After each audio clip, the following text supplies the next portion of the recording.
ಬನ್ನಿ ಶ್ರೀ ಕಾರ್ಯಸಿದ್ಧಿ ಆಂಜನೇಯ ಸ್ವಾಮಿ ದರ್ಶನ ಮಾಡೋಣ. ಒಂದು ನಿಮಿಷ. ಏನಿದು? ಓ, ಏನಂತ ಗೊತ್ತಿಲ್ಲ. ಎಲ್ಲ 2026 ಕಟ್ಟಿದ್ದಾರೆ. ಓಕೆ, ಅದ್ರ ಮೇಲೆ ಡೇಟ್ ಎಲ್ಲ ಬರ್ದಿದ್ದಾರಲ್ವಾ? ಡೇಟ್ ಬರ್ದಿದ್ದಾರೆ, ಹೆಸರು ಬರೆದಿದ್ದಾರೆ. ಸೊ ಹೀಗಿದೆ ಸುತ್ತಮುತ್ತ. ಇವತ್ತು ನಾವು ಬಂದಿರೋದು ಕಾರ್ಯಸಿದ್ಧಿ ಆಂಜನೇಯ ಸ್ವಾಮಿ ದೇವಸ್ಥಾನಕ್ಕೆ. ಕಂಪ್ಲೀಟ್ ವಿಡಿಯೋನ ಸ್ಕಿಪ್ ಮಾಡಿದ್ರೆ ನೋಡಿ, ದರ್ಶನ ಮಾಡ್ಕೊಡಿ, ನಿಮ್ಮೆಲ್ಲ ಇಚ್ಛೆಗಳು ಪೂರೈಸುತ್ತೆ. ಗುರುಗಳೇ ನಮಸ್ತೆ. ದೇವಸ್ಥಾನದ ಹೆಸರು ತಿಳಿಸ್ಕೊಡಿ ನಮಗೆ. ಶ್ರೀ ಕೋದಂಡರಾಮ ಸ್ವಾಮಿ ದೇವಸ್ಥಾನ. ಓಕೆ. ಜಯನಗರ ಸೆಕೆಂಡ್ ಲಾಗಲ್ಲಿದೆ. ಹಾಂ ಹಾಂ. ಇಲ್ಲಿ ತೆಂಗಿನಕಾಯಿ ಕಟ್ಟು ವಿಶೇಷ ಇದೆ ಅಲ್ಲ? ಹಾಂ, ಇದು ಕಾರ್ಯಸಿದ್ಧಿ ಆಂಜನೇಯ ಸ್ವಾಮಿ ಅಂತ. ಹಾಂ ಹಾಂ. ಅದು ಯಾಕೆ ಕಟ್ತಾರೆ ಅಂತಂದರೆ, ಹಿಂದೆ ಹಾಂ ಶ್ರೀರಾಮ ಕಷ್ಟದಲ್ಲಿದ್ದಾಗ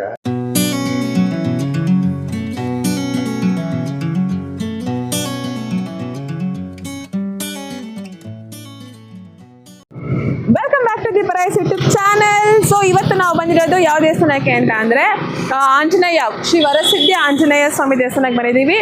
ಸೊ ಇಲ್ಲಿ ಓಕೆ, ಶ್ರೀ ಕಾರ್ಯಸಿದ್ಧಿ ಆಂಜನೇಯ ಸ್ವಾಮಿ ದೇವಸ್ಥಾನಕ್ಕೆ ಬಂದಿದ್ದೀವಿ. ಜಯನಗರ ಇರುವಂಥ ದೇವಸ್ಥಾನ ಇದು ಕೂಡ.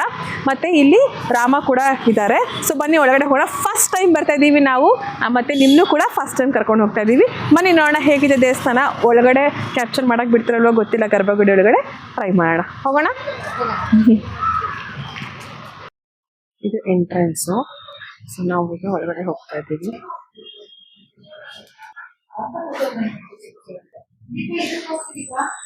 ಒಂದು ನಿಮಿಷ. ಏನಿದು? ಓ, ಏನಂತ ಗೊತ್ತಿಲ್ಲ. ಎಲ್ಲ 2026 ಕಟ್ಟಿದ್ದಾರೆ. ಓಕೆ, ಅದ್ರ ಮೇಲೆ ಡೇಟ್ ಎಲ್ಲ ಬರ್ದಿದ್ದಾರಲ್ವಾ? ಡೇಟ್ ಬರ್ದಿದ್ದಾರೆ, ಹೆಸರು ಬರೆದಿದ್ದಾರೆ. ಸೊ ಹೀಗಿದೆ ಸುತ್ತಮುತ್ತ ದೇವಸ್ಥಾನ. ತೇರು ಕೂಡ ಅಲ್ಲಿಟ್ಟಿದ್ದಾರೆ ಒಳಗಡೆ. ಸೊ ಹೀಗಿದೆ ಎಂಟ್ರೆನ್ಸ್ ಒಳಗೆ ಹೋಗ್ತಾ ಇದೀವಿ. ಸೊ ಇಲ್ಲಿ ಶ್ರೀನಿವಾಸ ಕಲ್ಯಾಣ ಪಿಕ್ಚರ್ ಇದೆ. ಎಷ್ಟು ಚೆನ್ನಾಗಿದೆ ನೋಡಿ. ವಾಸವಿ ಕನ್ಯಾಕ ಪರಮೇಶ್ವರಿ ಅಮ್ಮನವರು.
ಗುರುಗಳೇ ನಮಸ್ತೆ.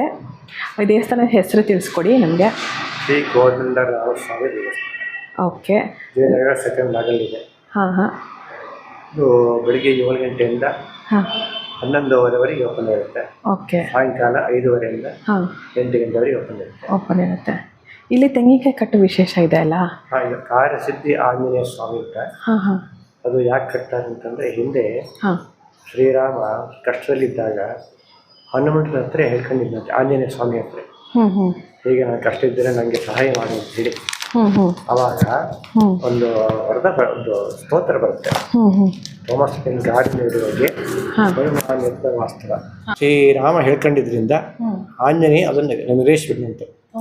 ಅವನಿಗೆ ಇದಕ್ಕೆ ಲಂಕೆಗೆ ಹೋಗ್ಲಿಕ್ಕೆ ಅನುಕೂಲ ಆಯಿತು. ಹಾಗೆ ಅವನ್ನೆಲ್ಲ ಕಷ್ಟ ಪರಿಹಾರ ಆದ್ದರಿಂದ ಆ ಸ್ತೋತ್ರ ಪ್ರಕಾರ ಇದು ಕಟ್ತಾ ಇದೆ. ಸೂಪರ್. ಆಮೇಲೆ ಸಾಕಷ್ಟು ಭಕ್ತಾದಿಗಳಿಗೆ ಬಂದು ಬರ್ತಾರೆ. ಹೌದು. ಸೊ ಅದೊಂದು ಸಂಕಲ್ಪ ಇದೆ. 16 ದಿನ ಸಂಕಲ್ಪ, 16 ಡೇಸ್. ಅದು 16 ಡೇಸ್ ಅಂದರೆ ಒಂದ್ಸತಿ ಕಟ್ಟಬೇಕಾ? ಒಂದಿನ ಕಟ್ಟೋದು. ಒಂದಿನ ನಾವು ಸಂಕಲ್ಪ ಮಾಡಿಸ್ತೀವಿ. ಸಂಕಲ್ಪ ಮಾಡಿಸಿದ್ಮೇಲೆ 16 ದಿನ 4 ದಿನ ಬಂದು ಪ್ರದಕ್ಷಿಣೆ ಮಾಡಬೇಕು. ಓಕೆ. ಆ ಪ್ರದಕ್ಷಿಣೆ ಮಾಡಿ ಹೇಳ್ತಾ ಪ್ರದಕ್ಷಿಣೆ ಮಾಡಬೇಕು. ಸ್ತೋತ್ರ ಇದೆ. ಕಂಕಣಬದ್ಧವಾಗಿ ಅಂತ ಕೈಗೆ ಒಂದು ದಾರ ಕಟ್ತಾರೆ. ದಾರ ಕಟ್ಕೊಂಡು ಯಾವ ರೀತಿ ಒಂದು ಈ ಮದುವೆನೆಲ್ಲ ಕಂಕಣ ದಾರ ಕಟ್ತಾರೆ, ಅದೇ ಥರ ಇದು ಕಂಕಣಬದ್ಧವಾಗಿ ದಾರ ಕಟ್ಕೊಂಡು ಅದು ಆಚರಣೆ, ಒಂದು ವೃತಾಚರಣೆ. ಅದು 16 ದಿನ. 16 ದಿನ ನೀವು ಮನೆ ತಗೊಂಡು ಹೋಗ್ಬಿಟ್ಟು ಸ್ವೀಟ್ ಬೇಕಾದ್ರೆ ಮಾಡ್ಬೋದು. ಹಾಗೆ ಅದರ ವಿಶೇಷತೆ. ಹಾಗೆ ಯಾರ್ಯಾರೆಲ್ಲ ಏನೇನು ಇಚ್ಛೆ ಏನಾದ್ರು ಬೇಡಿಕೆ ಇದ್ದರೆ, ಅಕಸ್ಮಾತ್ ಒಂದು ಉದ್ಯೋಗ ಅಥವಾ ಮದುವೆ ಬೇರೆ ಇನ್ಯಾವುದಾರ ಒಂದು ಏನು ಕಾರ್ಯ ಬೇಕಾದರೂ ಕೂಡ ಅಂದರೆ ಒಂದು ಇದು ಕಾರ್ಯಸಿದ್ಧಿ ಅಂತ. ಕಾರ್ಯಸಿದ್ಧಿ. ಸೊ ದೇವರ ಅನುಗ್ರಹದಿಂದ ಎಲ್ಲನೂ ಸಕ್ಸಸ್ ಆಗುತ್ತೆ. ಸಕ್ಸಸ್ ಆಗುತ್ತೆ. ಸರಿ ಗುಡ್ಲೆ, ಥ್ಯಾಂಕ್ ಯು, ನಮಸ್ತೆ. ಇಲ್ಲಿ ಪ್ರದಕ್ಷಿಣೆ ಮಾಡಿ ಬರಬೇಕಾದ್ರೂ ಹಿಂದೆಗಡೆ ಹನುಮಾನ್ ಇದ್ದಾರೆ. ಸೊ ನಾವೀಗ ಪ್ರದಕ್ಷಿಣೆ ಮಾಡಿಕೊಂಡು ಹೋಗ್ತಾ ಇದ್ದೀನಿ. ಸೊ ಪ್ರದಕ್ಷಿಣೆ ಮಾಡ್ಕೊಂಡು ಹೋಗ್ತಿದ್ದಂಗೆ ಇಲ್ಲಿ ಶ್ರೀ ನವಗ್ರಹ ಸನ್ನಿಧಿ ಅಂತ ಇದೆ. ಸೊ ನವಗ್ರಹ ಗುಡಿನೂ ಕೂಡ ಇದೆ, ಗರ್ಭಗುಡಿ.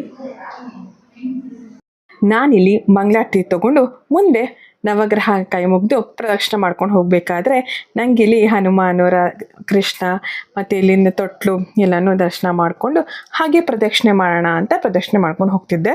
ನಾನು ಯೂಶ್ವಲಿ ಪ್ರದಕ್ಷಿಣೆ ಮಾಡಬೇಕಾದ್ರೆ ದೇವ್ರನ್ನ ನಾಮನ ಹೇಳ್ಕೊಂಡು ಅಥವಾ ಶ್ಲೋಕನ ಹೇಳ್ಕೊಂಡು ಪ್ರದಕ್ಷಿಣೆ ಮಾಡ್ತೀನಿ. ಇಲ್ಲಿ ಬಂದು ರಾಮ ಮತ್ತು ಹನುಮಾನ್ ಇರುವಂಥ ದೇವಾಲಯ ಅಲ್ವಾ. ಸೊ ನಾನು ಯಾವ ಶ್ಲೋಕನ ಹೇಳ್ತೀನಿ ಅಂತ ಅಂದರೆ, ಶ್ರೀರಾಮ ರಾಮ ರಾಮೇತಿ ರಮೇ ರಾಮೇ ಮನೋರಮೆ ಸಹಸ್ರನಾಮ ತತ್ತುಲ್ಯಂ ರಾಮನಾಮ ವರಾನನೆ. ಶ್ರೀರಾಮ ರಾಮ ರಾಮೇತಿ ರಮೇ ರಾಮೇ ಮನೋರಮೆ ಸಹಸ್ರನಾಮ ತತ್ತುಲ್ಯಂ ರಾಮನಾಮ ವರಾನನೆ. ಶ್ರೀರಾಮ ರಾಮ ರಾಮೇತಿ ರಮೇ ರಾಮೇ ಮನೋರಮೆ ಸಹಸ್ರನಾಮ ತತ್ತುಲ್ಯಂ ರಾಮನಾಮ ವರಾನನೆ. ಶ್ರೀರಾಮನಾಮ ವರಾನನ ಓಂ ನಮಃ. ಸೊ ಇದನ್ನು 3 ಸತಿ ಹೇಳಿಬಿಟ್ಟು ಎಂಡ್ ಮಾಡ್ತೀನಿ. ಸೊ ಬರೀ ಶ್ಲೋಕ ಒಂದನೇ ಅಂತಲ್ಲ, ಹನುಮಾನ್ ಇದ್ದ ಕಡೆ ರಾಮ ಇರ್ತಾನೆ, ಎಲ್ಲಿ ಇರುವನು ಹನುಮಾನ್ ಅಲ್ಲಿರುವನು ರಾಮ ಅಂತ. ನಾವು ಹನುಮಂತನ ನೆನೆಸ್ಕೊಂಡ್ರೆ ರಾಮ ಅಲ್ಲಿರ್ತಾನೆ ಅಂತ, ರಾಮನ ನೆನೆಸ್ಕೊಂಡ್ರೆ ಹನುಮಂತ ಬರ್ತಾನೆ ಅಂತ ಹೇಳ್ತಾರೆ. ಜೈ ಶ್ರೀರಾಮ್, ಜೈ ಹನುಮಾನ್. ಸೊ ದೇವ್ರ ದರ್ಶನ ಆಯಿತು, ತುಂಬಾ ಚೆನ್ನಾಗಾಯಿತು. ಅಷ್ಟೇ ಅಲ್ಲ, ನಮಗೊಂದು ಒಳ್ಳೆ ವಿಷಯ ಕೂಡ ಗೊತ್ತಾಯ್ತು. ಇಲ್ಲಿ ತೆಂಗಿನಕಾಯಿ ಕಟ್ಟೋದ್ರಿಂದ ಏನೇನೇನೋ ಉಪಯೋಗ ಆಗುತ್ತೆ, ಎಷ್ಟು ಬೇಗ ಕಾರ್ಯಸಿದ್ಧಿ ಆಗುತ್ತೆ ನಾವು ಹನುಮಾನ್ನ ನೆನೆಸ್ಕೊಂಡು ತೆಂಗಿನಕಾಯಿನ ಕಟ್ಟೋದ್ರಿಂದ ಅಂತ ಅಲ್ವಾ ಸುಷ್ಮಾ, ಅಲ್ವಾ ಗೀತಾ? ಓಕೆ, ಅದು ಬಿಟ್ಟು ನಾವು ಫಸ್ಟ್ ಟೈಮ್ ಬರ್ತಿರೋದು ಇಲ್ಲಿ ಅಲ್ವಾ. ಸೊ ನನಗಂತೂ ತುಂಬ ಶಾಂತವಾಗಿದೆ ದೇವಸ್ಥಾನ ಅಂತ ತುಂಬಾ ಖುಷಿ ಆಯಿತು. ಯಾಕಂದರೆ ಮೇನ್ ರೋಡು ಕೂಡ ಇದೆ, ಗಾಡಿಗಳು ಸೌಂಡ್ ಇದೆ, ಆದರೆ ಆಚೆ ಮಾತ್ರ ಗಾಡಿಗಳ ಸೌಂಡ್ ಇದೆ, ಹೊರಗಡೆ ತುಂಬಾ ಪ್ರಶಾಂತವಾಗಿ ತಣ್ಣಗಿತ್ತು. ಸೊ ಇದು ನನ್ನ ಫೀಲಿಂಗು. ನನಗೆ ಖುಷಿ ಆಯಿತು, ಮೂರ್ತಿಗಳನ್ನ ದರ್ಶನ ಮಾಡಿ ಪ್ರಾರ್ಥಿಸ್ಕೊಂಡು ಒಂದು ಪಾಸಿಟಿವ್ ವೈಬ್ ಬಂತು. ಸೊ ನಿಮಗೆ ಹೇಗೆ ಅನ್ನಿಸ್ತು ಇಲ್ಲಿ ದೇವಸ್ಥಾನಕ್ಕೆ ಬಂದು? ಗೀತಾ ಹೇಳಿ. ತುಂಬಾ ಖುಷಿ ಆಯ್ತಾ? ಸುಷ್ಮಾಗೆ ಏನ್ ಅನ್ಸ್ತು? ತುಂಬಾ ಪ್ರಶಾಂತವಾಗಿದೆ, ಯಾರು ಇಲ್ಲ, ನೆಮ್ಮದಿ ಬೇಕು ಅಂತ ಇದೆ ಬರ್ಬೇಕು ಅಂತ ನನ್ಗೆ ಅನಿಸ್ತು. 3 months ಇಂದ ನಾನು 3 months ಅಲ್ಲ 1 year ಇಂದ ಈ ದೇವಸ್ಥಾನ ಬರ್ಬೇಕು ಅಂತ. ನನ್ನ ಮಗಳ ಟ್ಯೂಷನ್ ಇದೇ ರೋಡಲ್ಲೇ ಇರೋದು, ಎಲ್ಲ ದೇವ್ರು ಇವತ್ತು ಕರ್ಸ್ಕೊಂಡಿದ್ದಾರೆ, ಅದೇ ನನ್ ಇವ್ರ ಮಗಳು ಟ್ಯೂಷನ್ ರೋಡ್ ಅಂದ್ರೆ ಯಾರಿಗೆ ಗೊತ್ತಿರುತ್ತಲ್ವಾ, ಬ್ಯಾಂಗ್ಳೂರ್ ಕೆಫೆ ಇದೆ ಅಲ್ವಾ ಜಯನಗರಲ್ಲಿ. ಸೊ ಅದು ಸ್ವಲ್ಪ ಅಂದ್ರೆ ಬ್ಯಾಂಗ್ಳೂರ್ ಕೆಫೆ ಹೋಗೋ ದಾರಿಲೇನೆ ಸಿಗುತ್ತೆ. ಟಿವಿ ಶೋರೂಮ್ ಪಕ್ಕ ಅದು ಒಂದು ಲ್ಯಾಂಡ್ ಮಾರ್ಕ್ ಹೇಳ್ಬೋದು. ಸೊ ಸಾಕಷ್ಟು ಜನಕ್ಕೆ ಇಲ್ಲಿರೋರಿಗೆ ಗೊತ್ತಿರುತ್ತೆ, ಸಾಕಷ್ಟು ಜನಕ್ಕೆ ಗೊತ್ತಿರೋದಿಲ್ಲ. ಮಲಬಾರ್ ಹತ್ರ ಬಂದ್ರೆ ಸಾಕು, ಸೊ ಬರ್ಬೋದು.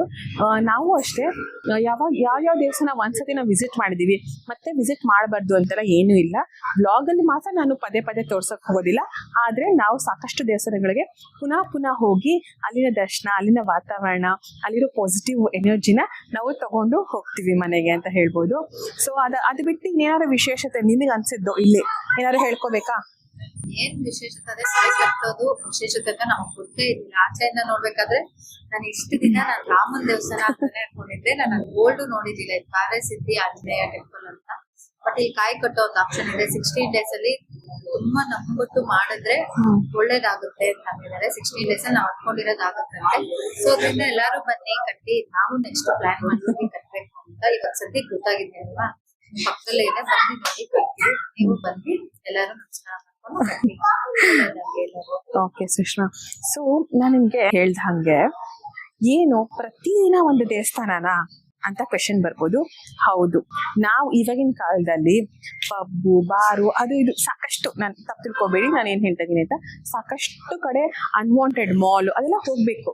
ಆದ್ರೆ ಜಾಸ್ತಿ ಹೆಚ್ಚಿನ ಕಡೆ ಹೋಗ್ಬೇಕಾಗಿರೋದು ದೇವಾಲಯಗಳಿಗೆ ನಾವು ಸುತ್ತಬೇಕು. ಆವಾಗ ನಮ್ಮ ಪಾಪ ಕರ್ಮಗಳು ಏನೇನೆಲ್ಲ ನಾವು ತಿಳಿದಲೇ ಮಾಡಿರ್ತೀವಿ ಅದೆಲ್ಲಾನು ಕೂಡ ಏನಂತಾರೆ ಸಂಪೂರ್ಣವಾಗಿ ನಾಶಕ್ಕೆ ಹೋಗುತ್ತೆ ಅಂತ ಕರ್ಮಗಳೆಲ್ಲ. ಸೊ ಇನ್ನೊಂದಷ್ಟು ಪುಣ್ಯಗಳು ನಾವು ಮಾಡೋದಿಕ್ಕೆ ಒಂದು ದಾರಿದೀಪ ಆಗತ್ತೆ. ಸೊ ದೇವಾಲಯಗಳಿಗೆ ನಾವು ಬರ್ತಾ ಇದ್ದಾಗ ಹೇಗೆ ಸಜ್ಜನರ ಸಂಘ ನಮ್ಗೆ ಸವಿಜೇನು ಸವಿದಂತೆ ಅಂತ ಹೇಳ್ತಾರಲ್ಲ, ಅದ ಸಜ್ಜೇನು ಸವಿದಂತೆ ಅಂತ ಹೇಳ್ತಾರಲ್ಲ, ಅದೇ ರೀತಿ ಪ್ರತಿದಿನ ನಾವು ದೇವಸ್ಥಾನಕ್ಕೆ ಹೋಗಿ ಬರೋದ್ರಿಂದ ನಮ್ಮ ಮನಸ್ಸು ಕೂಡ ತಿಳಿಯಾಗಿರುತ್ತೆ. ಒಳ್ಳೇದೇ ಬಯಸ್ತೀವಿ, ಒಳ್ಳೇದೇ ನಮಗೂ ಆಗತ್ತೆ ಅನ್ನೋ ಒಂದೇ ಕಾರಣಕ್ಕೆ ನಾವು ಪ್ರತಿದಿನ ಆದಷ್ಟು ನಮಗೆ ಗೊತ್ತಿಲ್ಲದಿರೋ ದೇವಸ್ಥಾನಗಳಿಗೂ ನಾವು ಹೋಗ್ತಾ ಗುರುತು ಮಾಡಿಸ್ಕೊಂತ ನಿಮಗೂ ಕೂಡ ಗೊತ್ತಿಲ್ಲದಿರೋ ದೇವಸ್ಥಾನಗಳನ್ನ ದರ್ಶನ ನಾವು ಮಾಡಿಸ್ತಾ ದೇವರ ದರ್ಶನ ಮಾಡಿಸ್ತಾ ನಾವು ಕೂಡ ಖುಷಿಯಾಗಿರ್ತೀವಿ. ನಮ್ಮೊಟ್ಟಿಗೆ ನಮ್ಮ ಯೂಟ್ಯೂಬ್ ಫ್ಯಾಮಿಲಿ ಮೆಂಬರ್ಸ್ ಕೂಡ ಖುಷಿಯಾಗಿದ್ದಿ, ಅವರು ಕೂಡ ಚೆನ್ನಾಗಿರ್ಲಿ, ಅವ್ರು ಹಡ್ಸ್ಕೊಂಡದೆಲ್ಲ ಆಗ್ಲಿ ಈ ಮುಖಾಂತರ ನಮ್ಮ ಚಾನೆಲ್ ನೋಡೋ ಮುಖಾಂತರ ಅಂತ ನಾನು ಕೇಳ್ಕೊತೀನಿ. ದೇವ್ರಿಗೆ ಜಾಸ್ತಿ ಇಂಪಾರ್ಟೆನ್ಸ್ ಕೊಟ್ಟು ಅದನ್ನೆಲ್ಲ ಮಾಡೋದು ಇದ್ದೇ ಇರುತ್ತೆ. ಬಟ್ ದೇವ್ರಿಗೆ ಬೇಸಿಕ್ ಇಂದ ಮಕ್ಳಿಗೆ ಕಳಿಸ್ಕೊಟ್ರೆ ಅವ್ರಿಗೂ ಅದೇ ರೂಢಿ ಆಗುತ್ತೆ. ನಮ್ಮನ್ನ ನೋಡಿ ನಮ್ಮ ಮಕ್ಳು ಕಲಿತಾರೆ. ಅದಕ್ಕೆ ಎಲ್ಲಾರು ಕಲೀಲಿ, ಎಲ್ಲಾರು ಮಕ್ಳು ಕಲೀಲಿ, ಎಲ್ಲಾರು ಯಾರು ಎಲ್ಲೂ ಹೋಗ್ಬೇಡಿ ಅಂತ ಹೇಳಲ್ಲ, ಎಲ್ಲಾರು ಎಲ್ಲ ಕಡೆ ಹೋಗಿ ದೇವ್ರಿಗೆ ಆದಷ್ಟು ಪ್ರಾಮುಖ್ಯತೆ ಕೊಡ್ತಾರೆ ಅಷ್ಟೇ. ಕರೆಕ್ಟ್.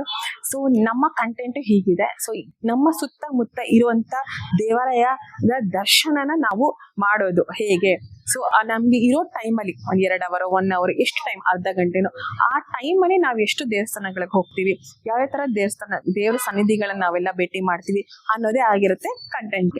ಸೊ ಇಷ್ಟನ್ನ ಹೇಳ್ತಾ ಇವತ್ತಿನ ಈ ವ್ಲಾಗ್ ನ ಇಲ್ಲಿಗೆ ಮುಗಿಸ್ತಾ ಇದೀನಿ. Thank you for watching the price YouTube channel. Please do like, share, subscribe to my channel. Do not forget to comment my WhatsApp number 9916337773 ಎಲ್ಲರೂ ಕಮೆಂಟ್ ಮಾಡಿ. Thank you all. Bye bye.